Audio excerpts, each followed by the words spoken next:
Video हम देखेंगे हम मॉडर्न हिस्ट्री के एमसीक्यूज जो कि बहुत ज़्यादा इंपॉर्टेंट होते हैं आपके एग्जाम के लिए। अगर आपने अगर एमपी का एग्ज़ाम दिए होंगे, आपके जो एमपी एक्साइज का एग्ज़ाम हुआ है, पटवारी का एग्ज़ाम हुआ है, एमपी फॉरेस्ट का जो एग्ज़ाम हुआ है आपने उसमें एग्ज़ाम दिया है, या फिर जो फिलहाल में जितनी भी एग्ज़ाम उसमें देखा होगा आपने कि हिस्ट्री के टॉप मोस्ट क्वेश्चन पूछे जा रहे हैं। ओके, और बहुत अच्छे लेवल के क्वेश्चन पूछ रहा है, इसलिए हम जो है प्रीवियस ईयर क्वेश्चन करेंगे और उसमें डिटेल क्वेश्चंस करेंगे। यह वीडियो जो है आप सभी के एग्जाम्स के लिए, अगर आप कोई भी एग्जाम कर रहे हैं इसमें आपको हिस्ट्री आ रहा है, जीके जीएस आता है, मतलब जीके आता है, इसमें हिस्ट्री आएगा। ओके, यानी एमपी पुलिस हो गया, एसएससी हो गया, रेलवे हो गया, और जितने भी एग्जाम पढ़ेंगे उन सभी के लिए वीडियो एप्लीकेबल रहेगा। ओके, चलिए स्टार्ट करेंगे वीडियो को। उससे पहले अगर आप जो है किसी भी एग्जाम की तैयारी कर रहे हैं तो बहुत सारी वीडियोज़ आपको टेलीग्राम ग्रुप पर, आपके यूट्यूब चैनल पर जो है जाकर देख सकते हैं। वहाँ पर सारी चीज़ें आपको मिल जाएंगी फ्री ऑफ कॉस्ट में। आपको पीडीएफ भी मिल जाएगी, जाकर एक बार चेकआउट करेंगे। पीडीएफ आपको टेलीग्राम ग्रुप में मिल जाएगी, वीडियो को डिस्क्रिप्शन में टेलीग्राम ग्रुप है, यहाँ पर भी आपको दिया हुआ है। ओके, चलिए स्टार्ट करेंगे। पहला क्वेश्चन है, वास्को डी गामा कालीकट पर किस वर्ष आया? ओके, क्वेश्चन है। देखिए इस क्वेश्चन का आंसर तो बहुत सारे स्टूडेंट जो है दे देंगे और आंसर भी दिख रहा है।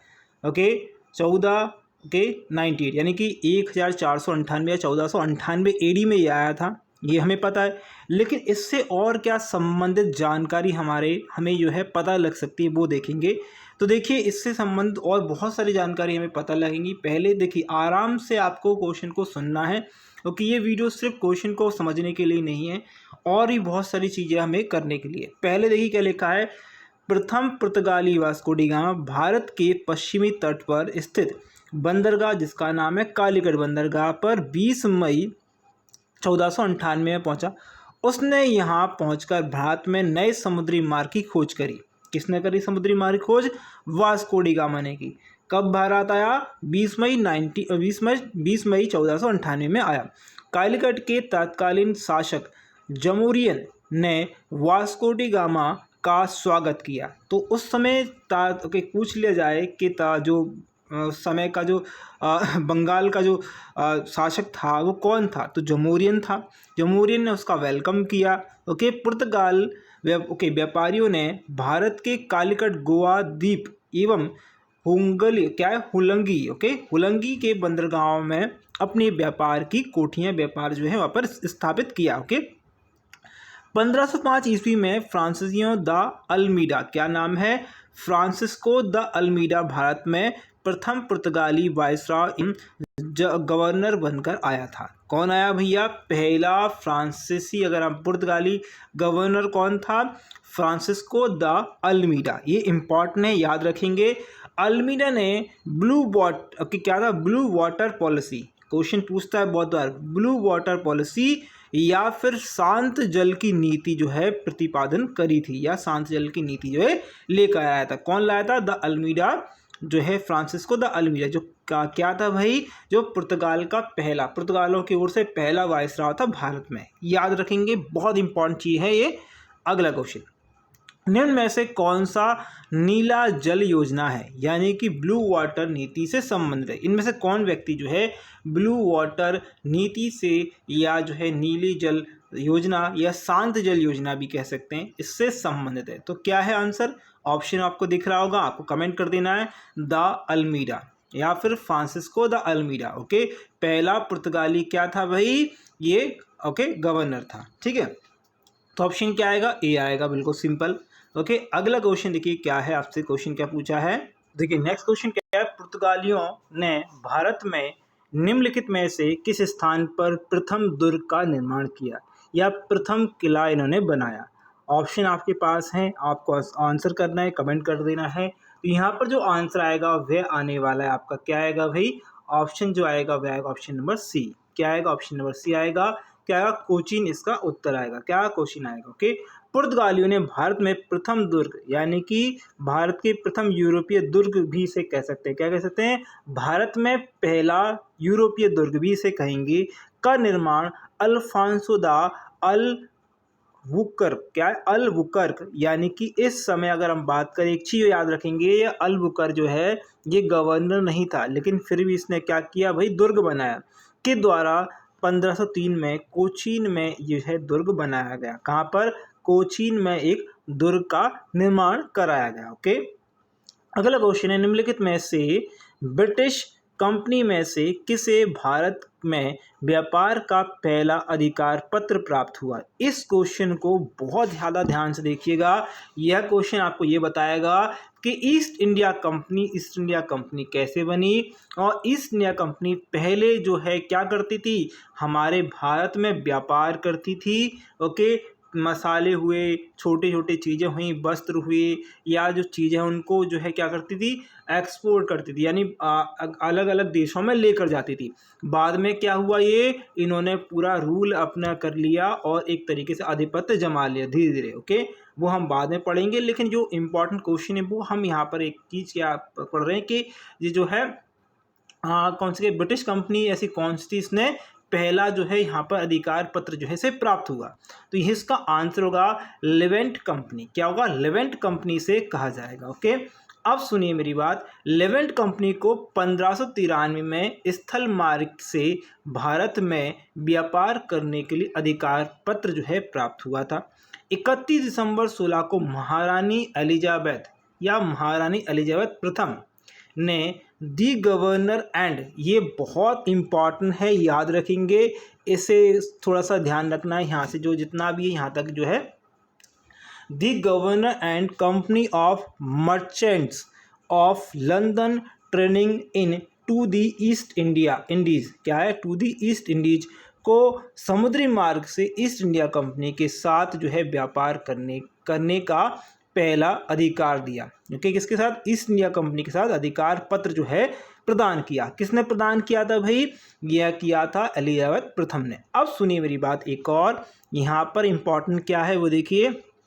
1702 में इसने न्यू कंपनी तथा महारानी एनी के साथ, किसका, महारानी एनी या एलिजाबेथ जिनकी, के साथ मिलकर एक त्रिपक्षीय इकरारनामा किया, जिसके तहत पुरानी कंपनी 7 साल के भीतर खुद बंद हो जाएंगी और 1709 में दोनों कंपनियों को मिलाकर united company of merchant of England trading to the East India company. अब ये भी बहुत नाम इंपॉर्टेंट है, क्या है, united company of merchants of England trading to the East Indies या इंडिया बोलेंगे इसे, के रूप में अपने व्यापार को बढ़ाएंगी। अब सुनिएगा, इस कंपनी को सामान्यतः ईस्ट इंडिया कंपनी कहते थे। ईस्ट इंडिया कंपनी का फुल फॉर्म क्या है, united company of merchants of England trading to the East Indies, इसका फुल फॉर्म है। ये बहुत ज़्यादा इंपॉर्टेंट है, आई थिंक बहुत सारे लोगों को नहीं पता होगा। अगर पता चल गया है, अगर वीडियो अच्छी लगी है तो लाइक कर दीजिएगा। ओके, आगे अगला क्वेश्चन क्या है, किस मुगल साम्राज्य के काल में इंग्लिश ईस्ट इंडिया कंपनी ने भारत में सर्वप्रथम कारखाना खोला? क्वेश्चन बहुत सिंपल है, किस मुगल साम्राज्य काल में ईस्ट इंडिया कंपनी ने अपने पहला कारखाना स्थापित किया? कमेंट करेंगे तो क्या आएगा भैया, आंसर आएगा आपका क्या आएगा जहांगीर। क्या आने वाला है, जहांगीर आएगा। जहांगीर के शासनकाल में इंग्लिश ईस्ट इंडिया कंपनी ने सर्वप्रथम 1611 में मसूलीपट्टम, क्या नाम है, मसूलीपट्टम तथा मछलीपट्टम में एक अस्थायी कारखाना स्थापित किया। 1613 में सूरत में स्थापित कारखाना अंग्रेजों का प्रथम स्थायी कारखाना था। स्थायी कारखाना पूछे तो सूरत आएगा, बाकी पूछ ले आपसे तो मसूलीपट्टम या मछलीपट्टम जो है वो अस्थायी कारखाने थे, जो कि 1611 में खोले गए। बाद में 1613 में इसको स्थायी कर दिया गया, जो बाद में कहाँ खुला था, सूरत में खोला गया। ओके, अगला क्वेश्चन स्क्रीन पर, ईस्ट इंडिया कंपनी के प्रारंभिक दौर में वेस्टर्न प्रेसिडेंट कहाँ की थी, वेस्टर्न प्रेसिडेंट कहाँ थी? ओके, तो पूछा था वेस्टर्न प्रेसिडेंट जो है कहाँ थी, मतलब ये जो है इसकी प्रेसिडेंसी जो है किस जगह थी, सूरत थी, सतारा थी, बॉम्बे थी या पणजी थी? इससे क्वेश्चन से आप बहुत सारी चीज़ सीखने वाले हैं। तो ऑप्शन जो आएगा वो आएगा, ईस्ट इंडिया कंपनी ने प्रारंभ में सूरत को प्रेसिडेंट बनाया था, बाद में यहाँ बॉम्बे स्थानांतरित कर दिया गया। ओके, किसको प्रेसिडेंट बनाया था, सूरत को बनाया था, बाद में इसको बॉम्बे में स्थानांतरित कर दिया गया था। ओके, अगला क्वेश्चन है, ब्रिटिश ईस्ट इंडिया कंपनी ने बम्बई किससे लिया था, या बम्बई जो इन्हें किस चीज़ के उपहार में मिला था, या इस उपहार में जो मिला था वो किसे मिला था। ये क्वेश्चन जो है बहुत ज़्यादा कंफ्यूज करता है स्टूडेंट को, तो आप समझ लीजिएगा।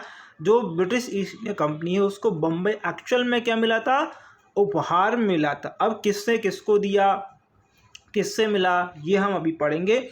तो पहले चीज़ समझ लीजिएगा क्या है कि ऑप्शन डी हमारा सही रहेगा। पुर्तगालों से इन्हें क्या मिला, ईस्ट इंडिया कंपनी को मुंबई मिला था। अब देखिए, ब्रिटिश ईस्ट इंडिया कंपनी ने मुंबई पुर्तगालों से लिया था। 1661 में इंग्लैंड के सम्राट जिनका नाम था चार्ल्स द्वितीय का विवाह पुर्तगाल की राजकुमारी कैथरीन से हुआ। ओके, होने पर चार्ल्स को पुर्तगालों द्वारा मुंबई उपहार स्वरूप प्रदान किया गया, जिससे उन्होंने 10 पाउंड, कितने भाई, 10 पाउंड वार्षिक किराए पर 1668 में जो है 1668 में ब्रिटिश ईस्ट इंडिया कंपनी को दे दिया था। याद देंगे, बहुत बहुत इंपॉर्टेंट क्वेश्चन है। यहाँ पर स्टूडेंट भूल जाते हैं क्या है, का क्वेश्चन था, किसने किसको दिया, ये क्वेश्चन। ओके, अगला क्वेश्चन है, ईस्ट इंडिया कंपनी ने किस अंग्रेज गवर्नर को औरंगजेब द्वारा भारत से निष्कासित किया गया। क्वेश्चन फिर से पढ़िएगा, ईस्ट इंडिया कंपनी ने किस अंग्रेज गवर्नर को औरंगजेब द्वारा भारत से निष्कासित किया गया था, भारत से निकाल दिया गया, ऐसा कौन सा गवर्नर था, कमेंट करेंगे। बहुत बहुत इंपॉर्टेंट क्वेश्चन। यहाँ पर ऑप्शन आएगा सर जॉन चाइल्ड्स। क्या आएगा, सर जॉन चाइल्ड्स इसका नाम है। अच्छा, क्यों किया भार, वो अभी हम बताएंगे। क्वेश्चन देखिए, आराम से पढ़िए, समझिएगा। अगर इंपॉर्टेंट लग रहे हैं तो लाइक शेयर करते जाइएगा। बम्बई में अंग्रेज गवर्नर जॉन चार्ल्स, ओके, क्या आएगा, जॉन चाइल्ड्स, ओके, ने 1688 में बम्बई और पश्चिमी समुद्री तट के मुगल बंदरगाहों को घेर लिया तथा मक्का जाने वाले यात्रियों को बंदी बना लिया। ओके, बंदी बनाने का प्रयास भी किया गया। फलस्वरूप उसे औरंगजेब ने भारत से निष्कासित करने का आदेश दिया। मुगल शासक औरंगजेब के सामने उसे विवश होना पड़ा और अंततः माफ़ी भी मांगनी पड़ी और जाना पड़ा। यह बहुत ज़्यादा इम्पॉर्टेंट क्वेश्चन है। ऐसा पहली बार हुआ और लास्ट बार हुआ जब किसी अंग्रेज ने देखिए, माफ़ी तो बहुत लोगों ने मांगी, क्योंकि अंग्रेजों ने काम तो वैसे ही करे थे उल्टे सीधे, लेकिन जो बहुत बड़ा, अगर आप बात करें स्केल पे जो था, वो आपका ये इन्होंने करा था। क्या नाम है भाई, सर जॉन चाइल्ड्स नाम है। ओके, अगला क्वेश्चन है, निम्नलिखित में से कौन सा एक सही सुमेलित नहीं है, यानी कि ये युद्ध बताना है, ये सही सुमेलित नहीं है। कर्नाटक का युद्ध, प्रथम कर्नाटक का युद्ध 1746-48 में, कर्नाटक का द्वितीय युद्ध 1750-52 में, कर्नाटक का तृतीय युद्ध 1758-63 में, और पानीपत का तृतीय युद्ध 1761 से आपका स्टार्ट हुआ। ओके, तो यहाँ पर जो तीनों में से ऑप्शन नंबर बी है वो गलत है, क्योंकि ये जो स्टार्ट हुआ था वो 1739 से 54 तक लड़ा गया। ओके, और भारत और अंग्रेज और फ्रांसीसियों के बीच में लड़ा गया। यह युद्ध जो है कर्नाटक युद्ध के नाम से भी जाना जाता है, या कर्नाटक का द्वितीय युद्ध भी से कहा जाता है। भारत में फ्रांसीसियों ने अपने सबसे पहला कारखाना निम्न स्थानों में से कहाँ लगाया। भारत में फ्रांसीसियों ने अपना पहला कारखाना कहाँ पर लगाया, सभी को पता, भी कुछ देर पहले हमने बताया। क्या आंसर आएगा, सूरत में लगाया। कहाँ लगाया, सूरत में लगाया। तो लुई के मंत्री, लुई 14वें मंत्री ने, कार्लसवर्थ, क्या नाम है, कार्लसवर्थ, ओके, याद रखें, कार्लसवर्थ के द्वारा 1664 में फ्रेंच ईस्ट इंडिया कंपनी की स्थापना हुई, जिससे कंपनी देश क्या ओरिएंटेज। ये देखिएगा, क्वेश्चन बहुत इंपॉर्टेंट, इसको कभी कभी पूछ ले भाई, क्या है, क्या कहा गया इस कंपनी को, फ्रेंच ईस्ट इंडिया कंपनी को क्या नाम दिया गया, कंपनी देश ओरिएंटेज। ओके, ये इसका नाम दिया गया। कहाँ, ओके, ओरिएंटेज कहा गया। फ्रांसीसी कंपनी का निर्माण राज्य द्वारा हुआ था और राज्य ही इसका जो है रख रखाव या सारा खर्च देखता था। 1667 में फ्रांसीसी कैरो के नेतृत्व में एक अभियान दल भारत के लिए रवाना हुआ, जिसने 1668 में सूरत में अपना पहला व्यापारिक कारखाना खोला। कब खोला, 1668 में खोला। याद रखेंगे, इम्पॉर्टेंट है। ओके, सारे के सारे क्वेश्चन इतने मैं लेकर आया हूँ, वो सभी इम्पॉर्टेंट है। क्वेश्चन है, डच ईस्ट इंडिया कंपनी ने किस वर्ष अपनी फैक्ट्री पटना में स्थापित करी। किस वर्ष अपनी फैक्ट्री पटना में स्थापित करी, तो यह करी थी 1632 में। ओके, अब इतिहासकार ओम प्रकाश के द्वारा या ओम प्रकाश के अनुसार अगर हम बात करें के अनुसार 1638 में पटना में डच फैक्ट्री की स्थापना हुई। देखिए 1638 में, देखिए इनके अनुसार, देखिए अगर क्वेश्चन में 1638 नहीं दिया है तो अब 32 आप लगाएंगे, लेकिन अगर हम इतिहासकार जो ओम प्रकाश जी की बागर के द्वारा बात करें तो 1638 में पटना में डच फैक्ट्री की स्थापना जो है संबंधित तथ्य जो है वो प्राप्त हुए, जो आर्थिक तंगी के कारण उसी वर्ष बंद हो गई थी। वर्तमान में डच फैक्ट्री की स्थान पटना कॉलेज के नाम से भी जाना जाता है। ओके, निम्नलिखित में से किस स्थानों पर डचों ने अपने व्यापारिक अड्डे स्थापित किए? तो व्यापारिक अड्डे की बात करें, सूरत होगा, कोची है, ओके, पटना है भाई अभी हम बात करी हमने, आगरा है, भरूच है, ओके, नागपट्टनम है, ये सारे के सारे, मछलीपट्टनम है, चिंसुरा है, ये सभी जगह कहाँ पर उन्होंने अपने जो है अपना आज मतलब व्यापार जो है वो स्टार्ट किया था, प्रारंभ किया था। तो ये सभी आएगा, ऑप्शन आएगा डी। ओके, अगला क्वेश्चन बहुत अच्छा है, ये मत सोचिएगा कि यहाँ पर IAS PAS ये लिखा है, ये आपके लिए समझिएगा ये क्वेश्चन जो है क्या है, आपको बहुत सारी चीज़ें सिखा रहा है। एक क्वेश्चन में ही आपको 4 से 5 क्वेश्चन हो रहे हैं। क्वेश्चन क्या है, निम्नलिखित पर विचार करना है। मृदा के स्वरूप तथा उपज के गुणों के आधार पर भूमि स्वराज का मूल्यांकन जो है उपरोक्त में से, आप क्वेश्चन यहाँ से पढ़ना, देखिएगा वो ठीक है आप पढ़ लीजिए, कोई दिक्कत नहीं, यहाँ से क्वेश्चन आपको पढ़ना है। उपरोक्त में से कौन सा या कौन से जो ऑप्शन है अंग्रेजों की भारत को देन है? अच्छा, ऑप्शन में से कौन सी जो भारत की एक देन है आपको बतानी है। युद्ध में चलती फिरती तोपों का उपयोग किसने करा? बताना। अंग्रेजों ने किया है क्या, किसने किया बताना, आप कमेंट करना। तंबाकू और लाल मिर्च की खेती किसने करी? बताना है भाई किसने करी, क्या अंग्रेजों ने करी है क्या?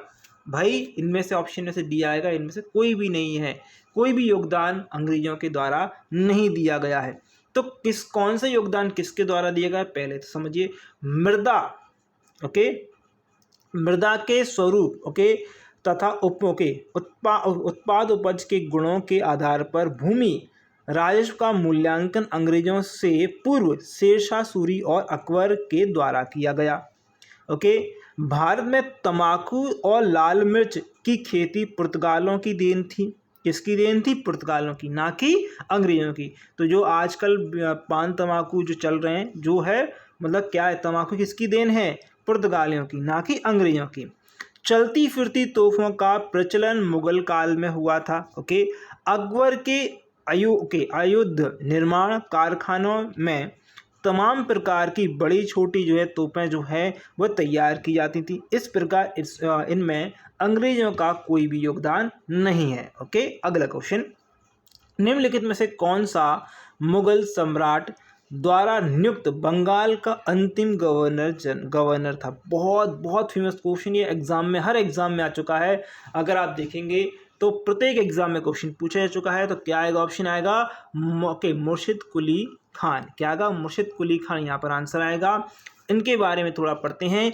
मुगल साम्राज्य फर्रुखशियार, क्या है? फर्रुखशियार द्वारा 1717 में मुर्शिद कुली खान को बंगाल का गवर्नर यानी सूबेदार जो है नियुक्त किया गया। मुर्शिद कुली खान की मृत्यु के पश्चात उनके दामाद, जिनका नाम था सुजाउद्दीन, क्या नाम है? सुजाउद्दीन, बंगाल के सूबेदार बने, जिसे तत्कालीन मुगल सम्राट मुहम्मद शाह, क्या? मोहम्मद शाह, जिनका नाम रंगीला भी इन्हें कहा जाता था। ओके, रंगीला जो है इनको कहा जाता था।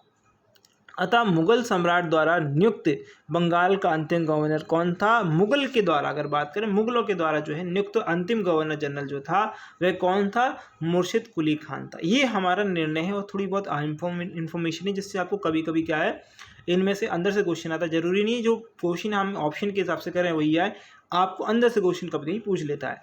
अगला क्वेश्चन है, अंग्रेजी ईस्ट इंडिया कंपनी द्वारा लड़े गए निम्नलिखित युद्धों में से कौन सा सर्वाधिक निर्णायक रहा था? क्वेश्चन बहुत अच्छा है। क्वेश्चन यहाँ पर प्लासी का युद्ध भी है, बक्सर का है, प्रथम आंग्ल सिख युद्ध भी है और आपका मैसूर युद्ध है। अच्छा, जब भी आंग्ल लिख के आए तो समझिएगा अंग्रेज की बात हो रही है। सिख और आपको मैसूर के तो ठीक है, यहाँ पर जो हो रहा है वो हमें देख लें, लेकिन यहाँ पर भी आंग्ल का नाम आ जाए तो आंग्ल मतलब अंग्रेज। ओके, तो ऑप्शन आएगा बक्सर का युद्ध। 22 अक्टूबर 1764 में बंगाल से अंग्रेजों को बाहर करने का अंतिम प्रयास किसने किया? मीर कासिम ने। अवध के नवाब और शाह के आलम द्वितीय की संयुक्त सेनाओं ने एक साथ जो है इसको लड़ा। 2 दिन तक चले इस युद्ध में मेजर हेक्टर मुंडो के नेतृत्व में ब्रिटिश सेना ने बक्सर के नवाब और मुगल सम्राट को पराजित कर दिया था। ओके, अगला क्वेश्चन है, निम्नलिखित में से कौन सा युद्ध भारत में अंग्रेज आधिपत्य की स्थापना की दृष्टि से सबसे महत्वपूर्ण समझा जाता है? तो कौन सा सबसे महत्वपूर्ण समझा जाता है? बिल्कुल सिंपल, अभी मैंने बताया, क्या आएगा? बक्सर का युद्ध आएगा। ओके, अगला क्वेश्चन, 1765 ईस्वी में ईस्ट इंडिया कंपनी को बंगाल की दीवानी किसने प्रदान की? बंगाल की दीवान मतलब होते हैं ना, दीवान होते हैं, मतलब इसकी मतलब इसका पैसा रेट को सब कुछ देखना। तो यह जो है किसने इनको प्रदान किया? तो यह किया था, ऑप्शन आएगा बी, मुगल के साम्राज्य के द्वारा, या मुगल साम्राज्य के द्वारा इनको ये दे दिया गया कि भैया आप जो है इसका देख रेख संभालिए, इसके पैसे का देख रेख संभालिए। तो ये किसने दिया? मुगल साम्राज्य ने दिया था। ओके, तो ये थी वीडियो आज की। आशा करूंगा वीडियो आपको अच्छी लगी, क्वेश्चन अच्छे लगे, वीडियो अच्छी लगी, इसी प्रकार की वीडियो डेली बेसिस पे चाहते हैं तो कमेंट जरूर करिएगा कमेंट बॉक्स में कि हाँ इसी प्रकार की वीडियो चाहिए, तो बिल्कुल हम क्वेश्चन ऐसे प्रकार के लेके आएंगे आप लोगों के लिए। और देखिए, मैं टॉपिक वाइज ही लेके आऊँगा। आज हमने जितने भी लोग आए, जितने भी जो है हमारे यहाँ पर क्या हुए, जितने भी लोगों ने फैक्ट्रियाँ वगैरह खोली, फ्रांसीसी हुए या अंग्रेज हुए, उन्होंने जितने भी, हमने ब्रिटिश ईस्ट इंडिया कंपनी जो आई इसने खोला, कहाँ खोला, कैसे खोला, ये सारी चीज़ बातें करी। अगले में हम गवर्नर्स के बारे में बात करें, कौन गवर्नर आया, किसने क्या लेकर आया, किसने क्या किया, तो ये सारी बातें हम जो है अगली वीडियो में करेंगे। अगर आपको वीडियो अच्छी लगी तो लाइक शेयर कर दीजिएगा, चैनल सब्सक्राइब कर दीजिएगा। इसी वीडियो की PDF को Telegram group free of cost में मिल जाएगी। Thank you for watching this video. बस आप एग्जाम के लिए, आपके रिजल्ट के लिए।